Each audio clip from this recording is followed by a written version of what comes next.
په دې حدیث کې د دې مسلې نه سوار له صورت جوړیږي. سو صورت سوار له صورت جوړیږي.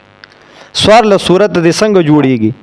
یو کس د سحر را پاسې دو د په خپلو کپړو باندې لونواله لیدلې چې لونواله نشته بیا خبره ختمه ده، خو د په خپلو جامو باندې لونواله لیدلې نو دا خوب ورته یاد دی یا دا خوب ورته یاد نه دی، په دې بحث کوو. خو دا په کپړو چې کوم لونواله دی نو هر لونواله خو منی نه وي که نه، دا منی هم کیدی شي، دا ودي هم کیدی شي، دا مزي هم کیدی شي. نو چې دې ته خبره اړې نو سوار له صورت پکې جوړیږي. څنګه د چې سار را پاسې دو د په کپړو باندې لونواله دی، دې کس ته په دې کې شک دی یا په دې کې یقین دی؟ ګوره یقین یو جانب غواړي او شک دا جانبین غواړي. لکه اوس د یو کس متعلق زلل ته شک وکړم چې هلکه دا اسد دی که حارس دی، نو د یو کس متعلق دوه رایې قایمیږي په شک کې چې یا دا دی او یا دی. او چې زه یقین وکړم چې دا صادق لالا دی نو بس بیا یقین دی چې صادق لالا دی. اوس دلته دویم کس پکې نشي راته، ځکه یقین او شک کې دا فرق وي. شک د جانبین غواړي. نو دا کس چې سار را پاسې دته به یقین د لونواله ولیدو د یقین دی. د یقین درې صورت دي چې دا منی ده، یا یقین دی چې دا مزی ده، یا یقین دی چې دا ودی ده. مخکې مې تاسو په دې تفصیلات کړي چې منی، ودی او مزی څه ته وایي. چې دا یقین دی چې دا منی ده یا ودی ده او یا وزی ده، نو درې صورت شو. د سار را پاسېدل یقین دی دا منی ده، بل کس را پاسېدل یقین دی دا مزی ده، دریم کس را پاسېدل یقین دی دا ودی ده. درې صورت دي پکې. په دې صورت کې څه وکړي؟ مونږ وایو په دې هر درې صورت کې دوه صورت دي، ټوټل شپږ صورتونه شي. هر د درو صورتونو دوه صورت دي.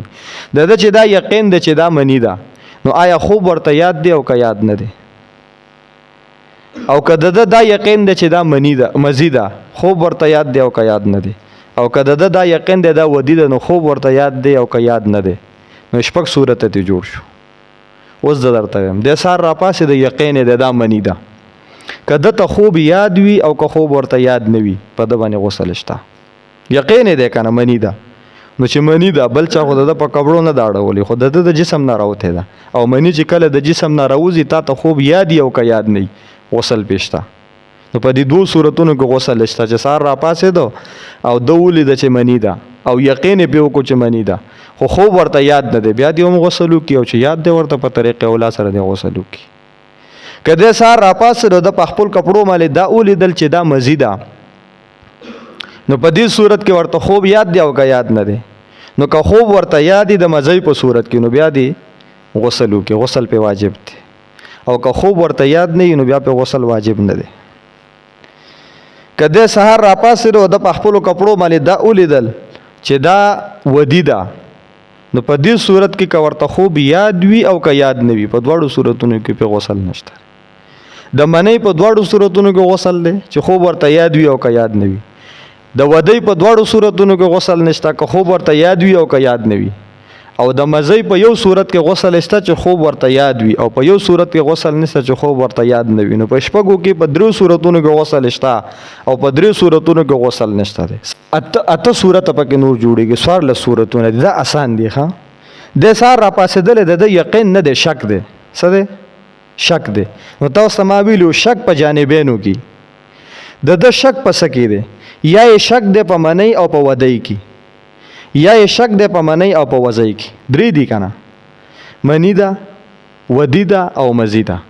د شک دی په منۍ او په ودۍ کې چې یا منی ده او یا ودي ده، یا د دې شک دی په منۍ او په مزۍ کې چې یا منی ده او یا مزي ده، یا د دې شک دی په ودي او په مزي کې چې دا یا ودي ده او یا مزي ده، یا د شک دی په دې درې واړو کې چې یا منی ده یا ودي ده یا وزي ده. اسانه شو خبره؟ ګورئ بیا ورته وګورئ. درې صورتونه دي. د شک په څه کې دی؟ یا یې شک دی په منۍ او په ودۍ کې، یا یې شک دی په منۍ او په مزۍ کې، یا یې شک دی په ودۍ او په مزۍ کې، او یا یې شک دی په درې واړو کې. نو کل ټوټل څلور صورتونه جوړیږي.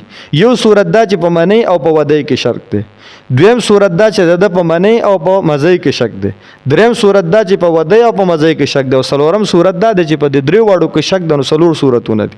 نو چې څلور صورته جوړ شو په دې څلور صورتونو کې دته خوب یاد دی او که یاد نه دی. امام اعظم ابو حنیفه رحمه الله فرمایي که خوب ورته یاد وي نو په څلور وړو صورتونو کې غسل شته. اسانه شوه. او که خوب ورته یاد نه وي نو امام ابو حنیفه رحم الله فرمایي په څلور وړو صورتونو کې غسل نشته دی. نو په 2 صورتونو کې غسل شته. 3 د یقین په صورت کې چې تاسو ما کوم تفصیل وکړو، او 4 د شک په صورت کې چې احتلام د خوب ورته یاد وي. نو په 2 صورتونو کې غسل شته او په 2 صورتونو کې غسل دا نشته دی. دا د امام اعظم ابو حنیفه رحم الله تشریح